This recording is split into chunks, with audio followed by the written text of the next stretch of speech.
Bab 41. Mungkinkah dia menjadi pejuang wanita dari dunia tersembunyi seperti di film laga? Nicole jauh lebih terampil daripada prajurit wanita. Saat percakapan memanas, suara mereka menjadi semakin keras hingga seluruh kelas melihatnya. Nicole sedikit mengernyit. Berjuang bukanlah sesuatu yang bisa dibanggakan. Mari kita tetap rendah hati. Bradley dan Lulu menyadari bahwa mereka agak terlalu berisik. Seperti yang Nicole katakan, berkelahi bukanlah sesuatu yang bisa dibanggakan. Jika seorang guru mendengarnya, mereka akan mendapat masalah. Keduanya mengangguk dan berpura-pura menutup mulut, menandakan bahwa mereka tidak akan membicarakannya lagi. Ketika Nicole melihat mereka berdua begitu bijaksana, ekspresinya sedikit rileks. Saat dia hendak berbicara, suara keras terdengar dari luar. Lalu, tiba-tiba Austin menyerbu masuk ke dalam kelas. Seluruh kelas ketakutan melihat penampilannya yang galak. Begitu Austin melihat Nicole, dia mendekat sambil berteriak. "Bos, aku mendengar gerombolan orang di sebelah, Kain, melecehkanmu kemarin sepulang sekolah. Kenapa kamu tidak memberitahu kami? Kami bisa menyelesaikannya untuk Anda." Semua siswa di sekitar mereka mendengar Austin ingin menghajar Cain demi Nicole. Mata mereka membelalak saat mereka menatap keduanya dengan tidak percaya. Mereka tidak mengira Austin akan dengan serius mengakui Nicole sebagai bosnya. Seseorang telah mengganggu Nicole, dan dia benar-benar ingin melakukan sesuatu. Semua orang mengira Nicole akan setuju karena tidak ada yang akan menolak permintaan Austin. Tanpa diduga, Nicole menjawab dengan dingin, "Tidak apa-apa. Saya bisa menyelesaikannya sendiri." Dia mendorong Austin lagi. Semua mata tertuju pada Austin. Nicole telah menolak Austin 2 kali. Akankah dia pergi seperti terakhir kali atau melawan untuk mempertahankan reputasinya? Gary juga melihat mereka. Pada akhirnya, Austin bertindak seolah-olah tidak terjadi apa-apa dan terus bersikeras. "Tidak mungkin, kamu adalah bosku, tapi Kain punya nyali untuk mengganggumu. Dia tidak menghormatiku." Austin, tidak akan pernah membiarkan bosku terganggu. Aku akan membawa anak buahku dan memberinya pelajaran sekarang. Seluruh kelas tercengang. Mereka membentuk ide-ide baru tentang tempat Nicole di benak Austin. Melihat Austin berbicara pada dirinya sendiri, Nicole tidak peduli padanya. Austin sudah menoleh ke arah anak buahnya dan berseru kepada mereka, "Seseorang menindas bos kita. Kita harus menunjukkan kepada mereka siapa bos sebenarnya." Anak buahnya di belakangnya berteriak keras, "Ya, tunjukkan pada mereka siapa bosnya." Austin mengangguk puas dan dengan agresif memimpin antek-anteknya keluar kelas. Yang lain menghela nafas lega ketika Austin pergi. Namun, Nicole tidak peduli dengan Austin. Kepalanya tertunduk saat dia membaca buku yang belum selesai dia baca sehari sebelumnya. Dia tidak menyadari Gary sedang menatapnya sepanjang waktu. Bel berbunyi, dan Bu Emerson memasuki kelas. Dia melihat sekeliling kelas untuk melihat apakah ada yang tidak hadir. Kemudian, dia mengangguk gembira dan memulai kelas. 10 menit sebelum jeda, dia melirik arlojinya dan mengetuk podium. Sebentar lagi akan ada Olimpiade Matematika. Kali ini, pihak kabupaten sangat mengapresiasi kompetisi ini. Kepala sekolah mewajibkan setiap kelas mengirimkan 2 orang wakilnya. Gary adalah salah satunya. Masih ada 1 tempat tersisa. Ada yang mau datang? Gary bersandar malas di kursinya. Meski tidak suka belajar, ia dikenal sebagai seorang jenius matematika. Dia telah memenangkan kompetisi nasional dan internasional sejak dia masih muda. Bab 42. Oleh karena itu, tidak ada yang terkejut ketika Ibu Emerson menyebut nama Gary. Ujian bulanan sudah dekat, dan tiba-tiba ada Olimpiade Matematika. Semua siswa saling menatap, khawatir hal itu akan mempengaruhi hasil ujian mereka, dan mereka tidak ingin berpartisipasi. Dibandingkan dengan Olimpiade Matematika, mereka tidak dapat menang, mereka lebih suka meluangkan waktu dan usaha mereka untuk merevisi.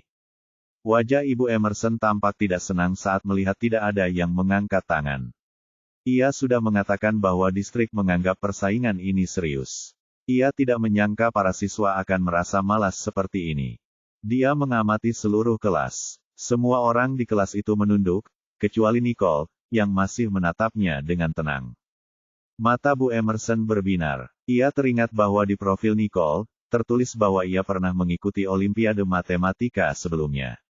Ia pun bertanya, Nicole, kamu pernah mengikuti Olimpiade Matematika di sekolahmu sebelumnya, kan? Nicole tidak mengira Bu Emerson akan memanggil namanya, tetapi dia tetap mengangguk.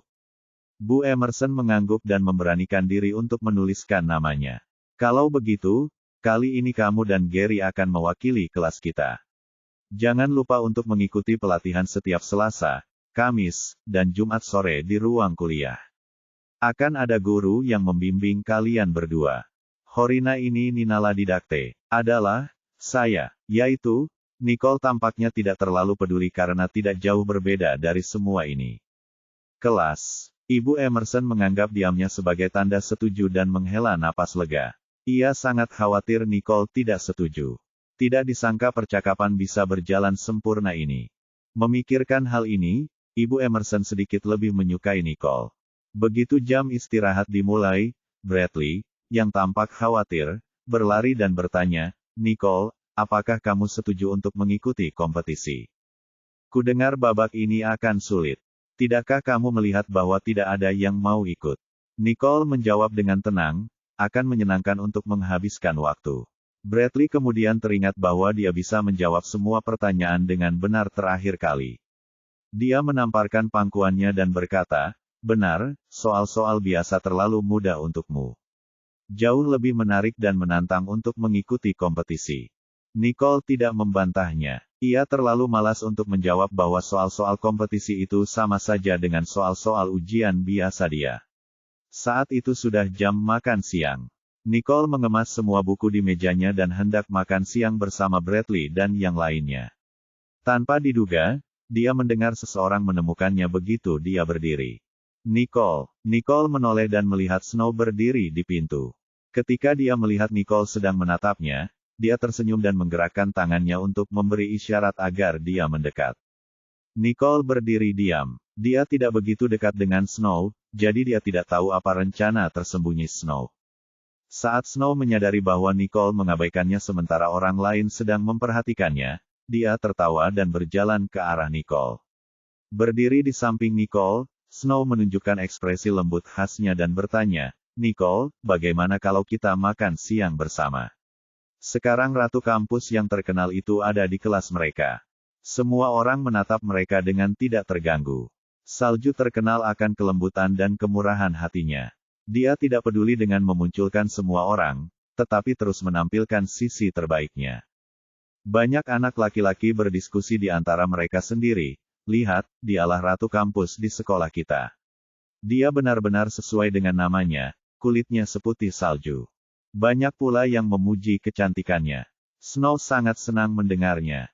Jack mendengar mereka dan mencibir, jika penglihatanmu buruk, lebih baik berikan kepada mereka yang membutuhkan. Dari sudut manapun, Nicole terlihat jauh lebih cantik daripada Snow. Gelar Ratu Kampus akan kembali diundi lagi. Sulit untuk mengatakan apakah Snow dapat mempertahankan gelar ini tahun ini. Ketika Snow mendengar kata-katanya, wajahnya menjadi pucat, dan dia hampir kehilangan postur tubuhnya. Bab 43, sebelumnya viral di internet bahwa murid pindahan baru, Nicole, 100 kali lebih cantik dari Ratu Kampus saat ini, Snow. Snow tidak menunjukkannya di wajahnya, tapi diam-diam dia merobek buku di tangannya. Sangat memalukan baginya untuk ditempatkan di samping Raine sebagai Ratu Kampus. Kini setelah Nicole masuk dalam daftar, gelarnya sebagai Ratu Kampus berada dalam bahaya. Snow melirik Jack dan menyadari bahwa anak laki-laki itu berasal dari kelompok Gary. Dia tidak berani macam-macam dengan keluarga Finlay. Jadi, dia hanya bisa menanggung semuanya dalam diam. Kecuali, selagi Snow memikirkan sesuatu, matanya bersinar dengan senyuman puas. Jika orang itu hadir, ejekan orang-orang ini akan menjadi hal yang sepele. Nicole tidak peduli dengan komentar orang lain. Dia memandang Snow dan bertanya, mengapa kamu tiba-tiba mengundangku makan siang? Dia telah menyaksikan Snow dan Raine yang banyak bicara. Snow sepertinya bukan tipe orang yang akan mengundang orang lain untuk makan. Snow tersenyum dan menjawab, ini hari pertamamu, tentu saja aku harus datang menemuimu. Nicole mengerutkan kening, itu saja. Ya, kata Snow sambil tersenyum. Nicole semakin penasaran dengan agenda tersembunyi Snow. Dia hanya menjawab, ayo pergi. Kemudian, dia ingin melihat apa yang sedang dilakukan Snow. Sepanjang perjalanan menuju kantin, Snow terus bertanya pada Nicole. Dia bertanya-tanya apakah Nicole merasa tidak nyaman dengan tempat itu. Nicole memberikan jawaban singkat. Jika orang asing melihatnya, orang itu mungkin mengira Snow memperlakukan Nicole dengan sangat baik. Namun, Nicole tidak bersyukur akan hal itu. Lagi pula, bergosip adalah hal favorit Karen dan Snow. Nicole tidak ingin memberinya kesempatan untuk menjelek-jelekannya. Namun semakin dingin dia memperlakukan Snow, semakin serius ekspresi Snow. Yang lain mengira Nicole menindas ratu kampus. Banyak dari mereka yang dengan marah mengambil fotonya dan mempostingnya di blog kampus. Foto-foto ini dibingkai dengan sangat baik pada sudut terbaik. Hal itu membuat Snow terlihat sangat dirugikan. Wow, Nicole ini benar-benar tidak tahu malu. Ratu kampus kami baik terhadap penduduk desa seperti dia. Tidak apa-apa jika dia tidak menghargainya, tapi dia benar-benar mengganggunya dan membuatnya menangis. Itu benar, betapapun cantiknya dia, yang terpenting adalah kepribadiannya. Bagaimana dia bisa sebanding dengan kelembutan Snow? Maaf mengganggu, tapi ini akan menjadi kompetisi raja dan ratu kampus tahunan lainnya. Siapa yang akan kamu pilih? Pasti untuk Snow. Sama, Nicole tidak tahu bahwa dia telah menjadi topik hangat di blog sekolah hanya dalam beberapa hari. Dan sekitar 80% isinya adalah hinaan terhadapnya. Namun, meski dia mengetahuinya, dia tidak peduli. Mereka berdua berjalan ke kantin dan duduk. Semua orang diam-diam menatap mereka. Nicole tidak menyukai suasana seperti itu, tetapi dia menoleransinya, mengambil makanannya, dan duduk. Di sisi lain, Snow menikmati perhatiannya. Dia mempertahankan senyumnya yang biasa, berpikir bahwa dia bersikap anggun. Dia duduk di depan Nicole. Kemudian, ketika dia diam-diam melirik ponselnya dan menyadari bahwa semua orang di internet sedang menghina Nicole, senyumnya melebar. Orang-orang yang dia pekerjakan untuk mengambil foto benar-benar melakukan pekerjaannya dengan baik. Kini ia tak perlu khawatir kehilangan gelar ratu kampus. Melihat Nicole, yang tidak tahu apa yang sedang terjadi, Snow diam-diam senang Nicole mendapat banyak masalah selama beberapa hari pertamanya di sekolah. Dia merasa sangat lega dengan komentar anak laki-laki itu sebelumnya di kelas. Sebelum Nicole mengambil sendoknya, dia mendengar suara Snow yang lembut namun menjengkelkan. Nicole, apakah kamu menyinggung pacar Celia? Kemarin, Celia bilang dia akan meminta pacarnya untuk memukulmu. Kamu tidak akan mendapat masalah, kan? Nicole segera mengerti maksudnya. Jadi Cain sebenarnya adalah pacar Celia. Tidak heran Snow mencarinya. Dia pasti ada di sini untuk bergosip tentang dirinya yang dilecehkan. Nicole menyeringai dan melirik Snow. Dia menjawab dengan dingin, sebaiknya kamu bertanya saja pada pacar Celia. Bukankah dia temanmu? Celia dekat dengan Snow dan Raine, dan dia memang menanyakan pertanyaan seperti itu. Dia sangat sombong. Namun, sepertinya Kainlah yang mendapat masalah setelah kejadian tadi malam. Tatapan Nicole membuat Snow merasa sedikit gugup. Seolah-olah Nicole melihat niat Snow. Namun ketika dia mendengar Nicole memintanya untuk kembali dan menanyakan hal itu kepada pacar Celia, dia merasa diejek. Apa yang bisa dia lakukan pada Kain sehingga dia berani berbicara begitu berani? Namun, untuk melindungi citranya, Snow menahan penilaiannya dan berpura-pura menasihati Nicole, sebaiknya kamu tidak menyinggung Celia lagi. Keluarga Rowe tidak terlalu baik untuk diacaukan. Terlebih lagi, pacarnya dikabarkan sangat kejam di Norton Institute. Mereka telah memberikan banyak pelajaran kepada banyak orang, dan tidak ada pengorbanan mereka yang dapat menolak. Sebelum dia selesai berbicara, sekelompok orang mengobrol dengan keras di belakangnya. Hei, bukankah kamu bilang Celia tidak masuk hari ini? Tanya seorang gadis. Temannya menjawab, saya dengar pacarnya dilarikan ke rumah sakit setelah dipukul dalam perkelahian. Hasil tesnya keluar, dan kaki kanannya patah. Saya tidak tahu siapa yang melakukannya. Temannya yang lain mengejek, bukankah dia bersikap arogan di sekolah hanya karena pacarnya seorang pengganggu? Mari kita lihat apa lagi yang bisa dia banggakan sekarang.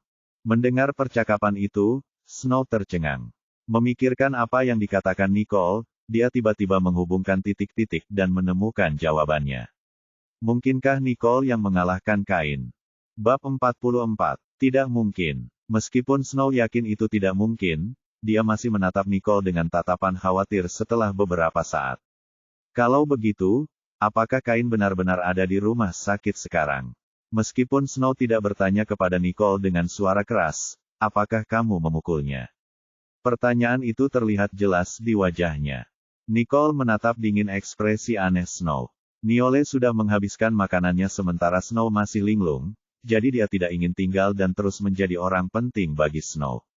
Bukankah aku sudah memberitahumu untuk bertanya padanya?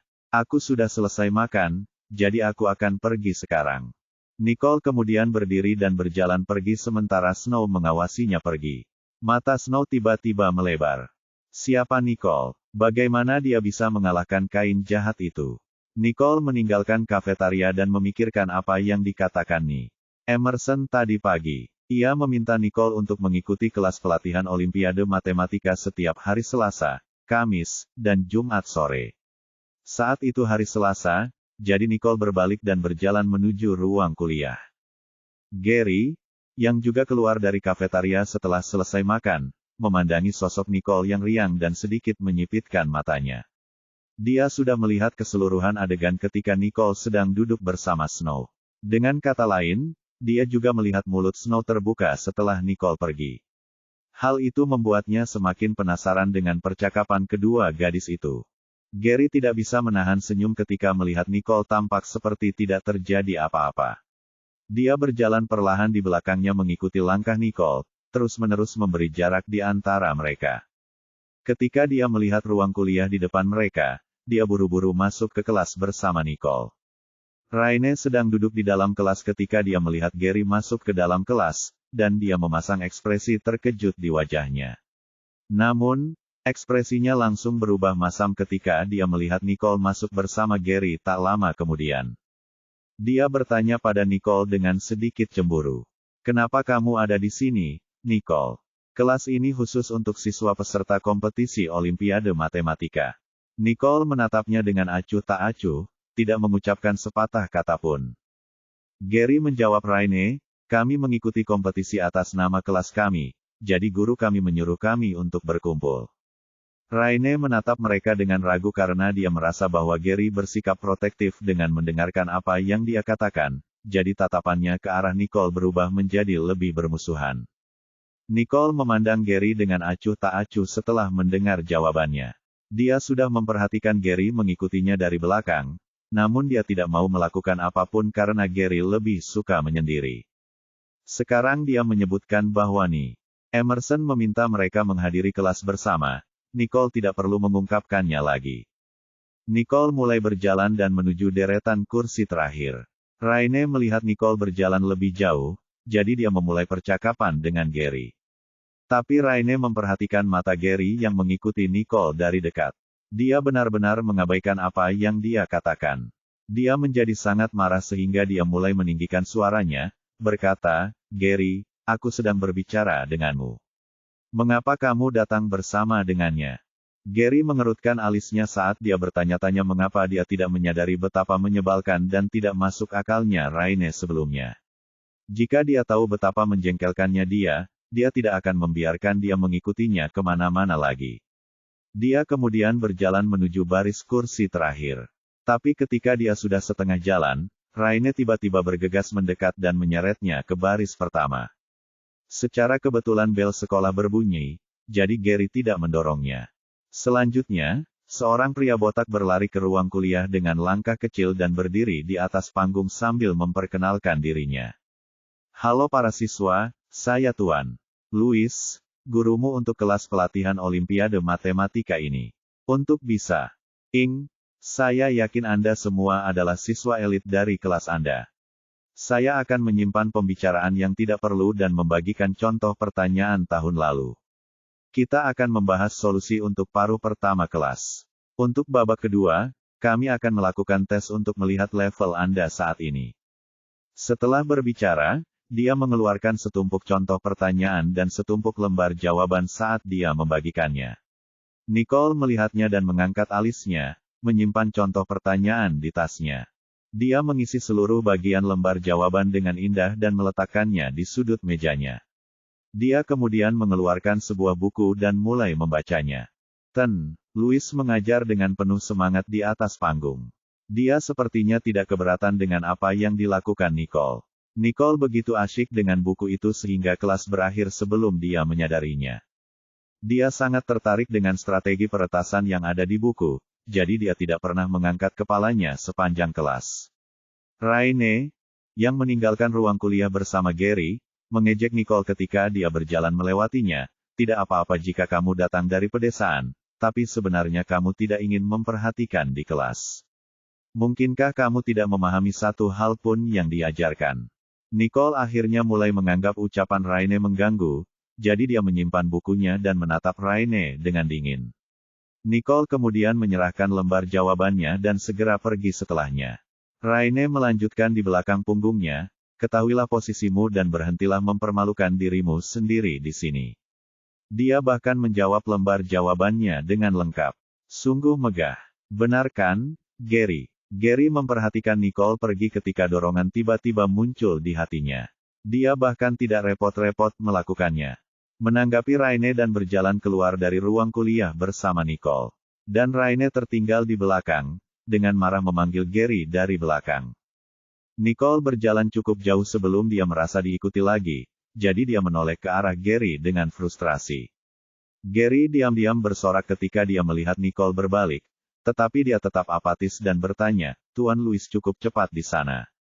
Bisakah Anda benar-benar memahami apa yang dia ajarkan? Kita satu kelas, jadi jangan sungkan untuk meminta bantuanku jika kamu mengalami masalah dengan sesuatu. Nicole tidak terpengaruh oleh hal itu ketika dia melihat ke arah Gary dan berkata dengan datar, satu-satunya alasan saya tidak mendengarkan adalah karena itu terlalu mudah. Saya tidak perlu membuang waktu saya. Gary tertegun mendengar jawaban Nicole. Bab 45, Gary tidak menyadari bahwa, untuk kompetisi normal, Nicole hanya perlu membaca sekilas soal sebelum menjawabnya dengan kecepatan tinggi. Dia sebenarnya tidak perlu mendengarkan solusi panjang dan rumit yang diajarkan oleh Pak Louis. Nicole tidak menunggu Gary yang membeku. Dia baru saja memilih kamar asramanya pagi itu, jadi dia tidak bisa melihatnya dengan jelas. Lagi pula, dia belum bertemu teman sekamarnya, jadi dia mempercepat langkahnya. Meskipun beberapa orang berbicara dengannya dalam perjalanan kembali ke asrama, samar-samar dia dapat mendengar kata kunci seperti, jahat dan, ratu kampus. Namun, Nicole tidak mempermasalahkannya dan langsung pergi ke asramanya. Sesampainya di asrama, dua teman sekamar lainnya sudah kembali ke kamar. Lulu membelalakan matanya saat melihat Nicole masuk seolah dia tidak mengira Nicole adalah teman sekamarnya. Nicole juga mengenal teman sekamar lainnya. Dia adalah June, perwakilan kelas bahasa Inggris mereka. Karena June adalah siswa pekerja keras, dia tidak bisa bergaul dengan baik dengan teman-teman sekelasnya. Dia tampak sangat arogan dan dingin, jadi semua orang memberinya julukan rahasia, si kutu buku. Baik Nicole maupun Lulu tidak dekat dengan June, jadi June hanya melirik ke arah Nicole ketika Nicole masuk. June bahkan tidak menyapanya karena kepalanya tertunduk, sibuk dengan sesuatu. Lulu menghampiri Nicole dengan gembira. Jadi, kamu adalah gadis baru. Ini luar biasa, Nicole. Kami akan tetap bersama mulai hari ini dan seterusnya. Nicole mengangguk pada Lulu dengan acuh tak acuh. Tempat tidurnya telah disiapkan oleh para pelayan keluarga Riddle. Dia duduk di tempat tidurnya dan mulai membuka ranselnya, yang merupakan barang bawaannya. Setelah mengeluarkan dan mengatur kebutuhan sehari-harinya, ia menyimpan laptopnya di lemari di atas tempat tidurnya dan menguncinya. Ketika Lulu melihat Nicole membaca buku setelah merapikan tempatnya, dia mendekat dan bertanya dengan ragu, Nicole, saya mendengar bahwa kelas pelatihan Olimpiade Matematika yang Anda hadiri mengajarkan silabus yang berbeda dari silabus kami. Bisakah Anda ceritakan tentang soal matematika Olimpiade yang Anda pelajari? Nicole mengangguk dan memberikan Lulu setumpuk contoh pertanyaan dari Pak Louis sore itu. Mata Lulu berbinar. Ini untukku. Ia sudah lama ingin mengerjakan soal-soal Olimpiade Matematika, namun ia tidak bisa mengikuti kompetisi tersebut karena tidak maksimal. Terima kasih, Nicole. Saya akan mengerjakannya sekarang. Bolehkah saya meminta bantuan Anda jika saya memiliki pertanyaan? Setelah mendapat kepastian dari Nicole, Lulu dengan senang hati berlari kembali ke tempatnya untuk menjawab pertanyaan. Namun, hanya butuh beberapa menit sebelum dia kembali ke Nicole dengan suasana hati yang murung. Nicole, aku bahkan tidak mengerti satu pertanyaan pun. Bisakah kamu menjelaskannya kepadaku? Sebelum Nicole sempat menjawab, June yang sibuk menghafal kata-kata itu satu persatu berkata dengan frustasi, "Selesai, Lulu Barrera. Tahukah Anda bahwa sebagian dari kita sedang mencoba belajar? Apakah kamu berkicau meski headphone-ku menyala?"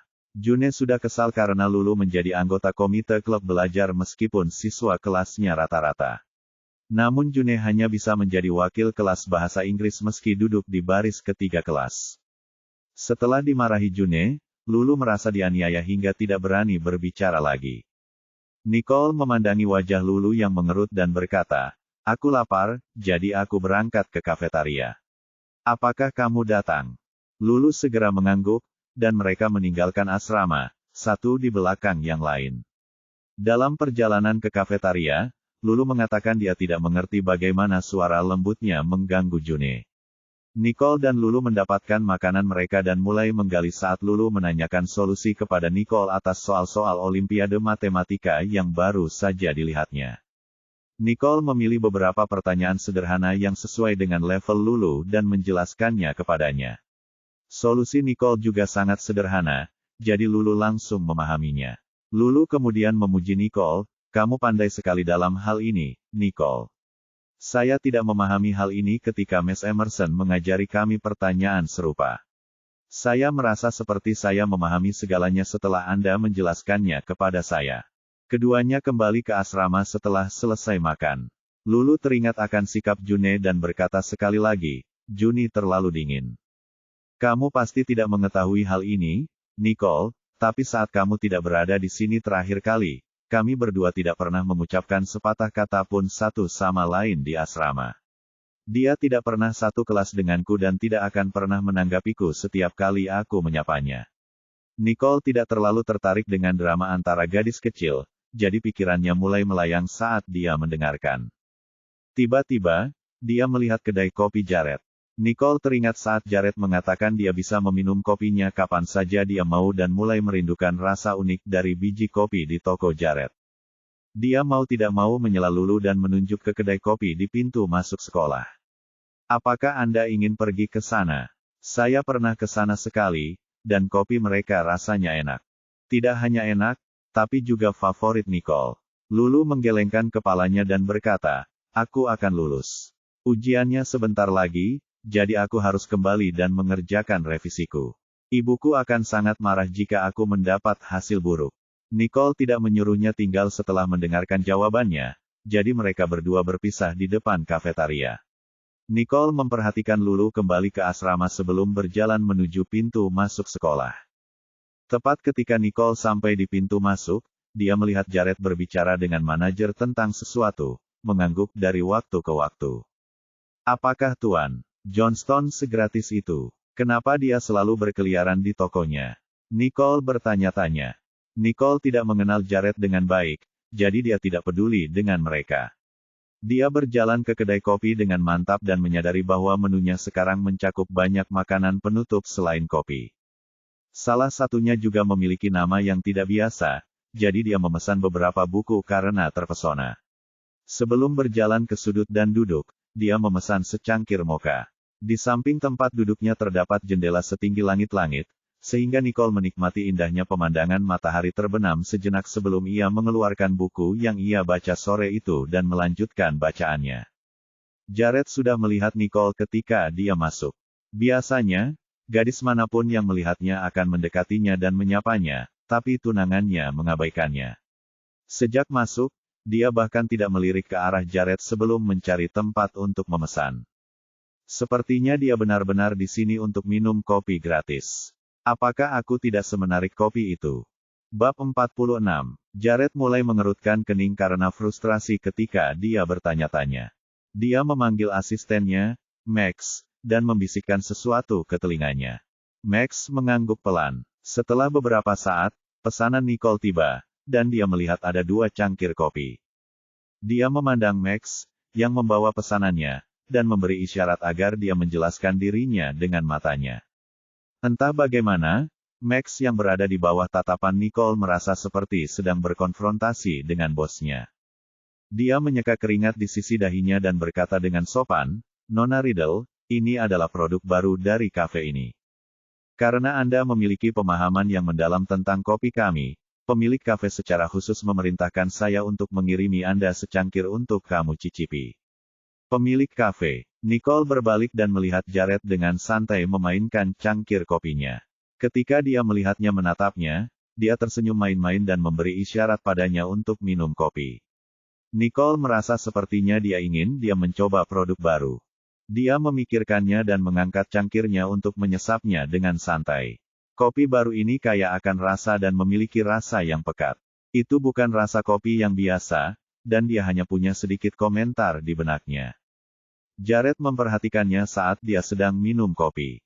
Nicole mengambil waktu beberapa saat sebelum berkomentar, "Kalau tidak salah, ini mungkin biji kopi yang dipanen dari perkebunan pribadi Pak Johnston di Perancis. Rasa pahit biji kopi berubah menjadi nikmat, dan teknik pengeringan beku terkini diterapkan sebagai metode pengolahannya. Suhu yang rendah akan mempertahankan rasa asli biji kopi dan membuatnya sangat berbusa. Kopi yang kaya akan aroma hanya akan meninggalkan rasa nikmat di mulut tanpa rasa asam." Sebelum Max dapat berbicara, Jared menghampiri Nicole sambil bertepuk tangan. "Tidak buruk sama sekali. Seleramu enak, Nona Riddle. Kamu benar dalam segala hal." Jared telah menunggunya selama beberapa hari, dan seperti yang diduga, gadis itu tidak mengecewakannya. Gadis ini tidak hanya mengetahui tentang biji kopi hasil perkebunannya saja, namun ia juga sudah pernah mencoba produk terbarunya. "Miss Riddle, biji kopi saya terbaru. Tidak ada cukup waktu bagi kami untuk mengirimkannya ke Tuan Ellison, jadi di mana Anda mencicipinya?" Saat itu, ekspresi Nicole berubah. Ternyata Jared masih belum bisa melupakannya. Apakah dia menjebaknya? Nicole tahu bahwa Jared sama sekali tidak mempercayai kebohongannya. Jared baru saja duduk di hadapannya ketika dia melihatnya sedikit panik. Dia kemudian menatapnya dengan menggoda sambil menunggu jawabannya. "Lagi pula, kenapa kamu tahu banyak sekali biji kopi dari perkebunan pribadiku? Anda bahkan tahu tentang metode pemrosesan dengan sangat baik." Jared hanya akan memperkenalkan beberapa teknik memanggang kepada orang-orang yang mengunjungi lahan pribadinya. Namun, beberapa teman yang dia miliki semuanya adalah orang-orang penting berpangkat tinggi. Tidak peduli bagaimana Nicole mendapatkan kopinya, orang yang mengiriminya biji kopi yang mereka dapatkan dari Jared pasti sangat menghormati Nicole. Jared semakin tertarik dengan masa lalu Nicole saat dia memikirkan hal ini. Nicole melihat bahwa dia tidak bisa menyembunyikan kebenaran lagi, jadi dia tidak repot-repot mencari alasan. Dia menatap matanya dan tersenyum. "Jelas alasan saya mengetahui hal itu karena saya meminum kopi dari pemilik perkebunan. Lagi pula, saya sudah meminumnya selama bertahun-tahun."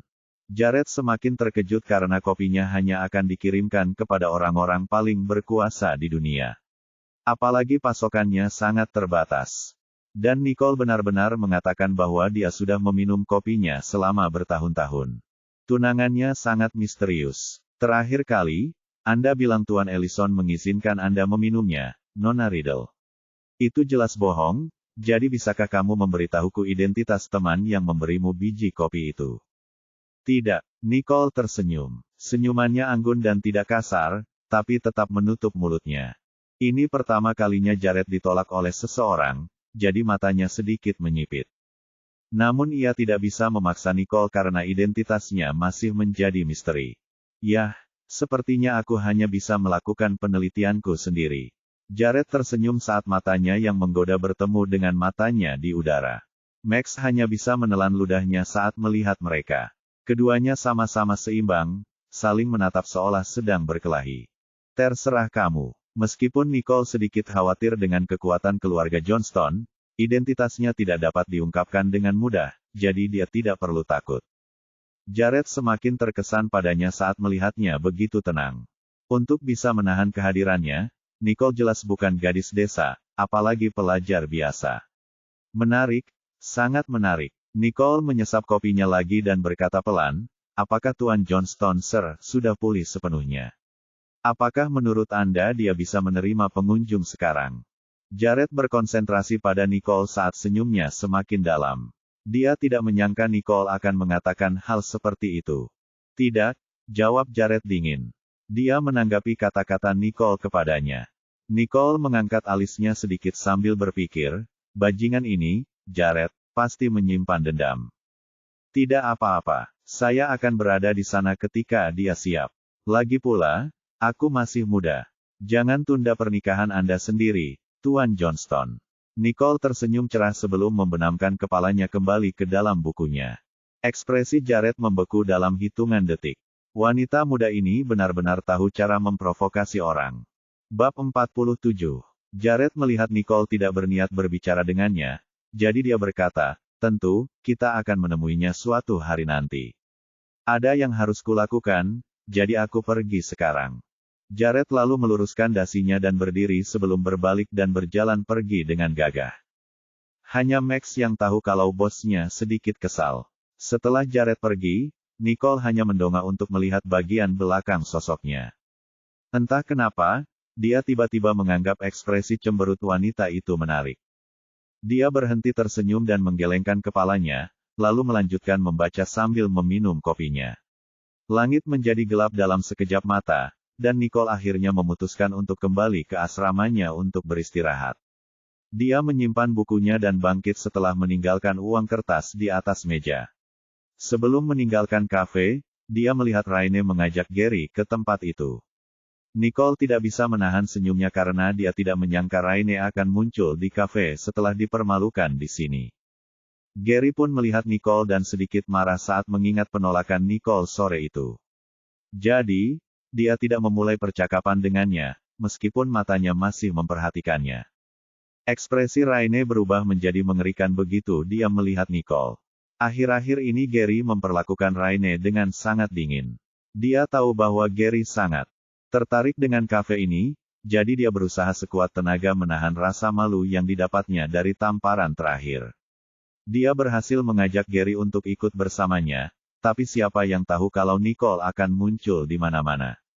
Ketika Raine melihat Nicole berjalan melewatinya dan kasir, pergi tanpa membayar, dia tidak bisa menahan diri untuk tidak mengejek Nicole. Bagaimana kamu bisa pergi tanpa membayar, Nicole? Kalian orang desa benar-benar tidak berpendidikan. Anda mencoba menghindari pembayaran bahkan ketika Anda terlihat jelas. Nicole hanya memutar matanya ke arah Raine. Dia mengabaikannya dan mendorong pintu hingga terbuka. Raine melihat Nicole menggelengkan kepalanya, jadi dia mengira Nicole sedang mencoba untuk pergi tanpa membayar. Dia segera bergegas menuju pria di kasir dan berkata, "Hei, lakukan sesuatu tentang hal itu." Dia mencoba pergi tanpa membayar. Saya beruntung melihatnya. Nicole telah menghina Raine terakhir kali, jadi Raine ingin mempermalukan Nicole sampai pada titik di mana dia tidak bisa lagi mengambil kopinya dari kafe ini. Tak disangka, sang kasir hanya memberinya senyuman sopan. Wanita itu adalah Nona Riddle dan dia adalah VIP kafe kami. Dia tidak perlu membayar apapun di sini. Adapun Anda, Nyonya, Anda telah masuk daftar hitam oleh kafe kami. Pemilik kafe tidak menyambut Anda. Silahkan pergi.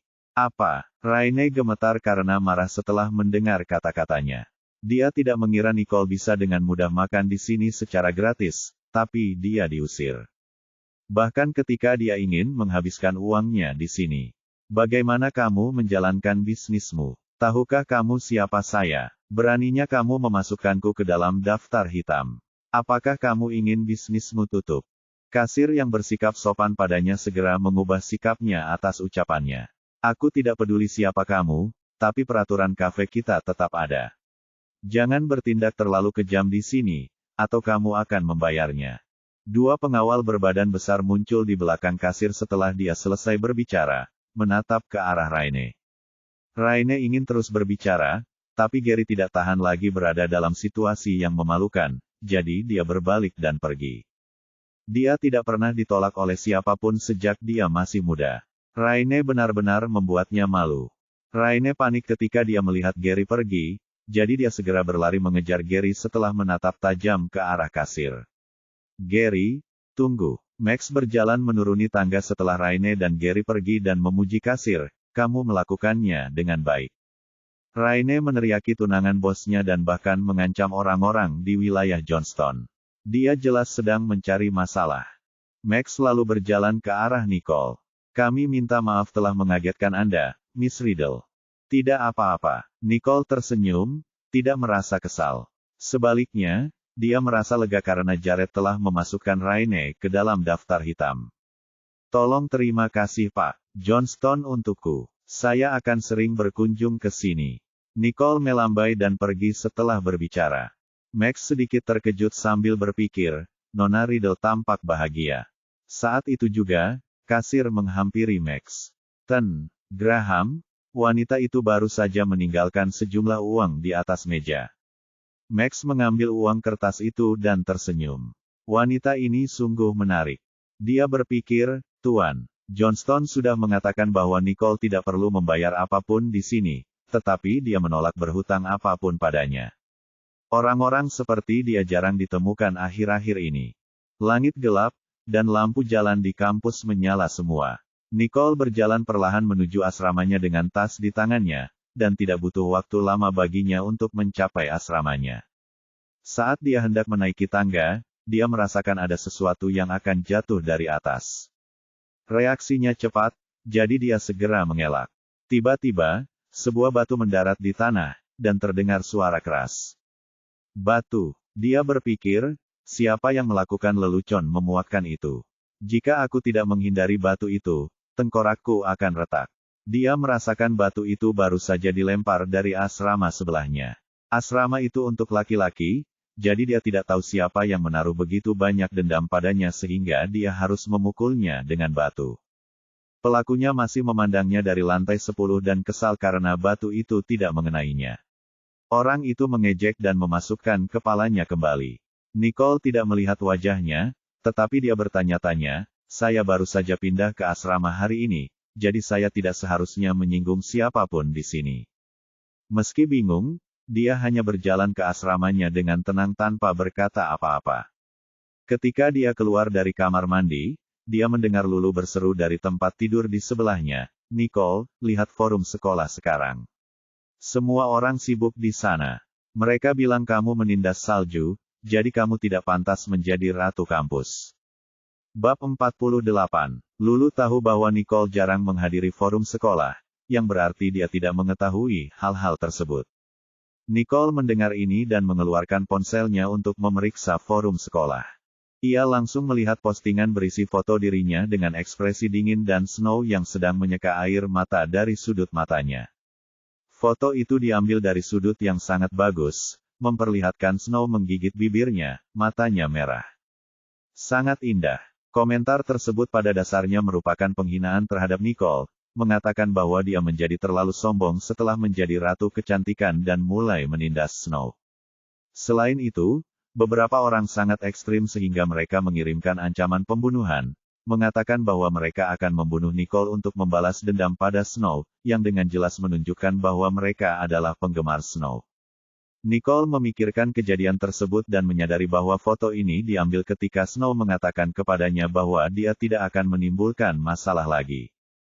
Nah, di foto itu terlihat ekspresi khawatir Snow. Saat itu, Nicole sudah merasa bahwa Snow sudah keterlaluan. Dia tidak mengira ada orang yang akan mengambil foto adegan itu. Bukankah ini semua terlalu kebetulan?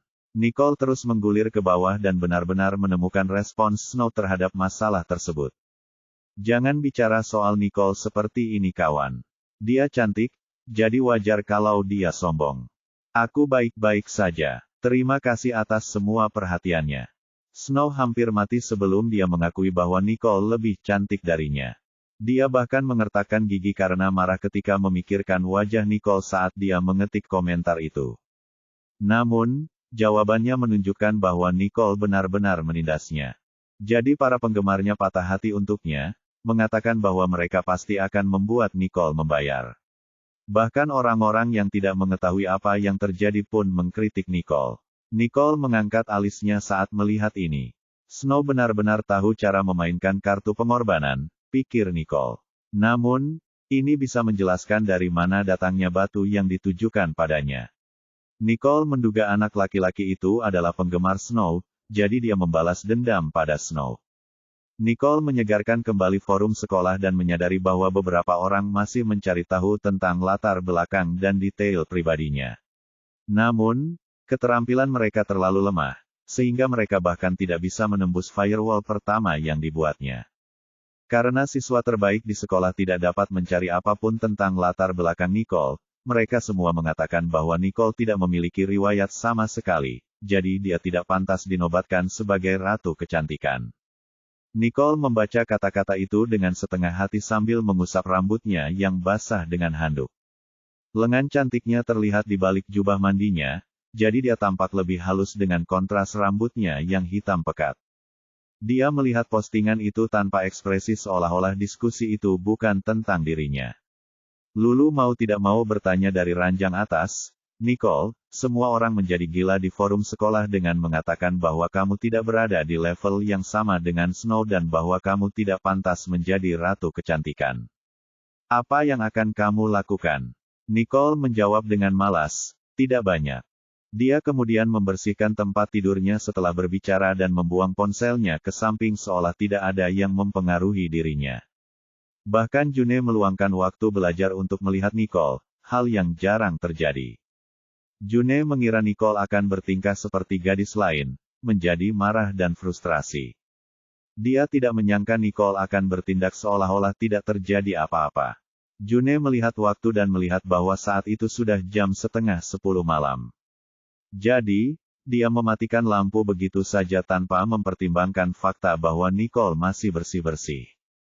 Nicole berhenti sejenak, tapi penglihatan malamnya cukup bagus. Jadi dia terus membersihkan tempat tidurnya dengan acuh tak acuh. Lulu mengeluarkan kepalanya dari ranjang atas dan berkata, jangan marah, Nicole. June selalu bertingkah seperti ini. Dia tidak akan peduli dengan apa yang kamu lakukan karena dia harus tidur jam 10:30 malam padahal kita hanya diminta mematikan lampu pada jam 11 malam. Nicole hanya menjawab dengan, memem, yang menunjukkan bahwa dia mengerti. Lulu menjulurkan kepalanya kembali. Dia sudah terbiasa dengan June yang mematikan lampu sesuka hatinya, jadi dia sudah mandi dan bersiap untuk tidur. Nicole akan tidur ketika dia melihat kedua teman sekamarnya tidur. Saat itu, nada deringnya berbunyi. Nicole mengambil ponselnya dan melihat nomor teleponnya, yang merupakan nomor terenkripsi. Tatapan acuh tak acuhnya segera berubah saat melihat nomor itu. Dia memandang teman sekamarnya, yang sedang tidur, dan menyelinap keluar dari tempat tidurnya untuk meninggalkan ruangan, tanpa menimbulkan suara apapun. Dia berhenti sejenak dan menjawab panggilan itu. Respons yang didapatnya dari ujung telepon hanyalah suara angin. Tidak ada yang berbicara. Nicole mendengarkan keheningan dan bertanya, Kal. Baik Kal maupun Nicole berjanji untuk berhenti selama 10 detik saat mereka saling menelepon untuk memastikan identitas mereka. Tawa samar terdengar dari ujung sana. Aku tahu kamu akan mengenaliku. Nicole tahu bahwa Kal baik-baik saja setelah mendengar suaranya yang nakal, jadi dia akhirnya merasa lega. Nicole menghela nafas. Kamu masih hidup, Kal. Ini bagus. Kal tidak menanggapi setelah mendengar kata-kata Nicole, dan Nicole hanya bisa mendengar napasnya. Nicole, kamu tahu, saat aku akan mati, aku hanya ingin bertemu denganmu. Kata-katanya meluluhkan hati Nicole untuk beberapa saat. Sebelum Nicole memiliki keluarga, orang yang paling dekat dengannya adalah Kal. Baginya, Kal sudah seperti saudaranya sendiri. Jadi, dia benar-benar mengerti apa yang dirasakan Kal. Aku juga selalu ingin bertemu denganmu. Suaranya bergetar, sesuatu yang belum pernah terjadi sebelumnya. Bab 49. Kal tahu Nicole pasti kesepian akhir-akhir ini. Dia pasti sangat merindukannya. Aku tahu, itu sebabnya aku berjuang untuk tetap hidup. Hal yang paling aku takuti adalah kesedihanmu. Suaranya penuh kekaguman dan kerinduan. Setelah pengalaman mendekati kematian ini, Cal akhirnya memahami betapa pentingnya Nicole baginya. Hidung Nicole mulai terasa panas, dan butuh beberapa saat baginya untuk menenangkan diri. Sekarang kamu baik-baik saja, aku tidak perlu khawatir lagi. Zain akan mengatur pertemuan kita saat kita aman. Ada orang yang mengejarku saat ini, jadi aku tidak bisa meneleponmu sepanjang waktu. Cal merajuk sejenak karena Nicole tidak menanggapinya, tapi dia tahu kalau Nicole naif. Nicole tidak tahu kalau perasaannya berbeda dari sebelumnya. Cal memikirkan hal ini dan membangkitkan semangatnya ketika dia berkata, aku tahu aku tidak seharusnya meneleponmu sekarang karena aku akan membahayakanmu. Tapi dia sangat merindukannya, itu menyakitkan. Begitu juga Nicole, dia sangat ingin mendengar suara Cal. Tidak apa-apa, sampai jumpa ketika semuanya sudah stabil. Suara Nicole membungkam Cal. Dia tahu Nicole tidak akan berjanji begitu saja. Begitu dia melakukannya, dia akan selalu menepati janjinya. Baiklah, aku akan menunggumu. Keduanya tahu bahwa panggilan mereka tidak akan bertahan lama, jadi mereka saling mengingatkan untuk berhati-hati sebelum menutup telepon. Nicole merasa sangat lega saat dia berbaring di tempat tidurnya. Dia selalu khawatir dengan akibat dari masalah ini, sehingga dia akhirnya bisa tidur nyenyak sekarang. Keesokan paginya, Nicole kembali dari latihan paginya dan pergi ke kelas bersama Lulu. Ketika mereka berjalan kembali ke kelas, dia memperhatikan bahwa para siswa yang bekerja keras semuanya berbisik di antara mereka sendiri. Kamu dengar, Harvey, anak paling keren di sekolah, akhirnya menyelesaikan kompetisi Olimpiade Fisika Internasional selama 2 minggu. Dia akan kembali setelah beberapa hari. Benar-benar, hanya saja aku belum melihatnya akhir-akhir ini. Hanya saja dia mengikuti kompetisi Olimpiade Fisika yang terkenal. Harvey akan kembali. Kehidupan sekolahku yang membosankan akan segera berakhir. Semua siswa berdiskusi dengan antusias. Namun saat melihat Nicole masuk, mereka tiba-tiba terdiam. Nicole mengabaikan mereka dan berjalan melewati mereka sebelum duduk di mejanya, dan saat itulah suara-suara itu mulai muncul lagi. Harvey akan kembali. Jika dia melihat Nicole menindas Snow seperti ini, dia pasti akan melakukannya. Membayar. Ya, semua orang tahu bahwa Harvey menjaga Nicole, dan dia masih berani menindas Snow. Dia hanya ingin melakukannya sekarang. Semua orang memandang Nicole dengan gembira, seolah-olah mereka bersorak karena Nicole mendapat masalah. Nicole menjadi sangat arogan akhir-akhir ini, menikmati sorotan sebanyak yang dia bisa. Sudah waktunya dia belajar dari kesalahannya. Siapa Harvey? Dia adalah cucu dari Tuan Ellison, pewaris keluarga Ellison yang terhormat. Dia adalah seorang pangeran yang sangat kaya. Keluarga Finlay adalah satu-satunya keluarga di sekolah yang agak selaras dengan keluarga Ellison. Keluarga lain tidak akan pernah menemukan masalah dengan keluarga Ellison. Nicole bahkan tidak peduli untuk mendengarkan apa yang mereka bicarakan, tetapi dia merasa Harvey adalah nama yang sangat familiar. Sepertinya nama cucu yang disebutkan oleh Ten Ellison. Tuan Ellison bahkan ingin memperkenalkan Harvey kepada Nicole, namun Nicole langsung menolaknya. Namun, Harvey berada di pihak yang sama dengan Snow. Bradley mendengar apa yang mereka bicarakan di barisan depan, dan dia tidak bisa menahan diri untuk tidak melihat ke belakang dan menatap Nicole dengan cemas. Semua orang di Royal Creek Institute tahu bahwa Harvey dan Snow adalah sepasang kekasih. Meski keduanya tidak mengumumkan hubungan mereka, Harvey hanya mengizinkan Snow berada di dekatnya, dan itu adalah bukti terbaik dari hubungan mereka. Nicole, semua orang menyebarkan berita bahwa kamu menindas Snow di forum sekolah. Ketika Harvey kembali dan mengetahui hal ini, dia tidak akan pernah mentolerirnya. Mengapa kamu tidak istirahat dari sekolah dan bersembunyi sebentar? Kamu bisa kembali ketika forum sekolah tidak terlalu panas. Nicole tahu Bradley sangat mengkhawatirkannya, tapi itu tidak perlu. Harvey tidak pantas membuatnya putus sekolah.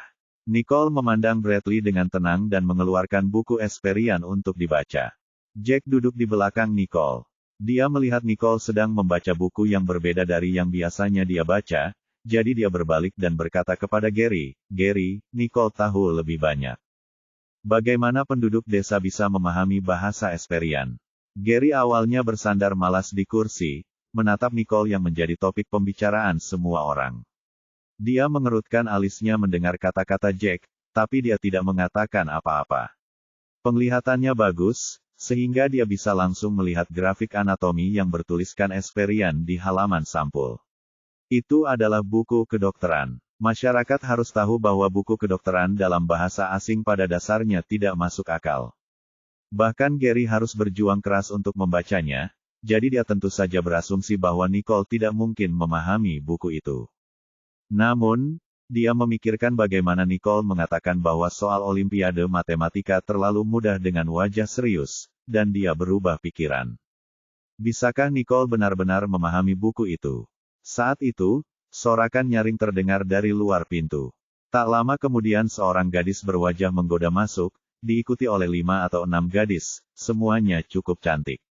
Namun, kepura-puraan mereka yang berlebihan mengalahkan penampilan mereka, membuat mereka terlihat tercela. Gadis penggoda pertama mengalihkan pandangannya ke sekeliling kelas dan mengetuk podium, bertanya, siapa di antara kalian yang bernama Nicole? Seluruh kelas langsung memandang ke arah Nicole. Bab 50. Bahkan setelah keributan besar itu, Nicole terus membaca bukunya tanpa mengangkat wajahnya. Sang penggoda menjadi iri saat melihat Nicole yang kecantikannya masih terlihat meski dia duduk dengan tenang. Dia menghampiri Nicole dan bertanya dengan kasar, apakah kamu berpura-pura tuli? Apakah kamu Nicole? Nicole akhirnya mendongak dan menatapnya dengan tenang tanpa ekspresi apapun. Tatapannya dingin dan jauh, dan sang penggoda merasakan hawa dingin merambat di punggungnya saat Nicole memandangnya seperti itu. Jangan terlalu sombong, brengsek. Kami semua pernah melihatmu menindas Snow, jadi kamu harus meminta maaf padanya di depan umum. Jangan berpikir kamu bisa menindas orang sesukamu hanya karena kamu cantik. Seorang gadis cantik menimpali di belakangnya, itu benar. Snow adalah orang yang lembut. Kamu terlalu jahat untuk hanya ingin menindasnya. Saya mendengar Anda datang dari pedesaan tanpa sejarah apapun. Seperti yang diharapkan, semua penduduk desa tidak beradab. Apakah menurut Anda pantas menjadi ratu kecantikan? Dia menatap Nicole dengan marah ketika dia mengatakan itu. Setelah mendengarkan apa yang mereka katakan, seluruh kelas mulai memandang Nicole dengan jijik. Mereka melihat Snow mencari Nicole di kelas ini kemarin. Nicole sangat kedinginan dan bahkan bersikap seolah dia tidak mendengar Snow memanggilnya. Gadis-gadis desa tidak berpendidikan sama sekali. Selain itu, dia tidak pandai dalam studinya. Jadi mereka tidak bisa membiarkan orang seperti Nicole menjadi ratu kecantikan. Gadis-gadis itu senang saat melihat ekspresi wajah semua orang. Gadis penggoda itu lalu meraih Nicole. Ikutlah dengan kami dan minta maaf pada Snow. Nicole mengerutkan keningnya karena frustrasi dan segera mengangkat lengannya untuk mendorong tangan gadis itu menjauh. Ah! Gadis itu hampir kehilangan keseimbangan dan mendongak dengan marah. Beraninya kamu mendorongku. Memang kenapa kalau aku yang melakukannya? Nicole berdiri dengan arogan. Hanya karena fotonya buram. Apakah kalian semua di sini untuk bermain-main dan membuatku meminta maaf hanya karena foto-foto itu? Nicole memandang mereka dari ujung kepala sampai ujung kaki dengan nada mengejek. Tidak apa-apa jika penglihatanmu buruk, tapi kalian juga kehilangan banyak sel otak, kan? Darah sang penggoda mendidih ketika dia mendengar hinaan Nicole. Dia adalah pewaris keluarga Holmes dan selalu menjadi pengikut Snow. Jadi siapa yang berani menghinanya dengan mengatakan bahwa dia kehilangan sebagian sel otaknya? Dia berteriak, apakah kamu menghinaku? Kamu bangsat. Gadis-gadis, sobek bibirnya. Gadis-gadis di belakangnya mengepalkan tangan mereka, tetapi kesabaran Nicole mulai menipis. Dia kemudian menatap gadis yang menggoda itu dengan dingin dan berkata, aku memberimu satu kesempatan terakhir untuk marah. Kalau tidak, aku tidak akan bersikap lembut padamu.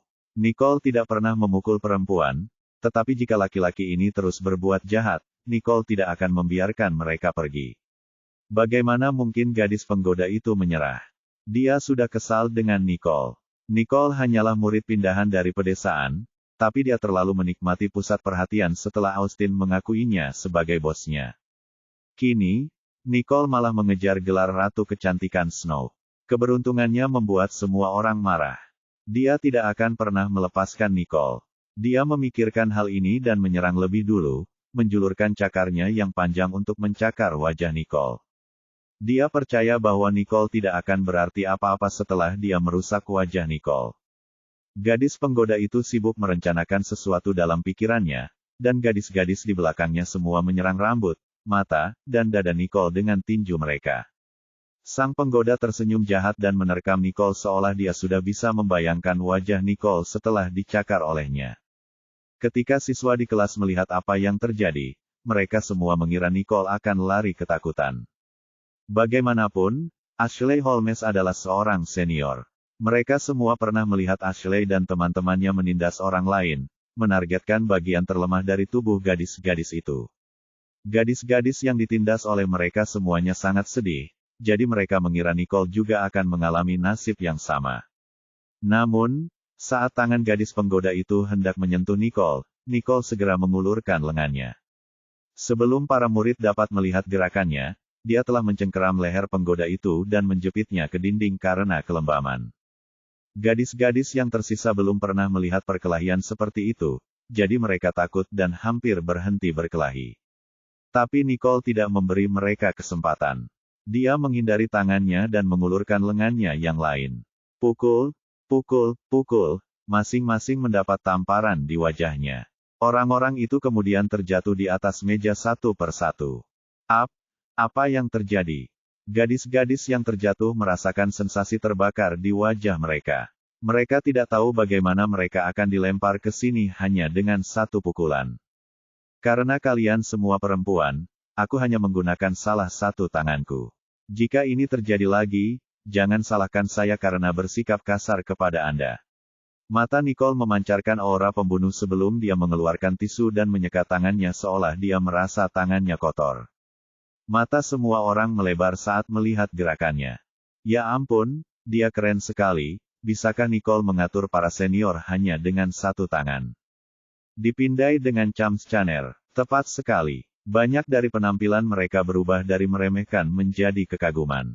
Namun, kebanyakan dari mereka sangat terkejut hingga tidak berani berbicara.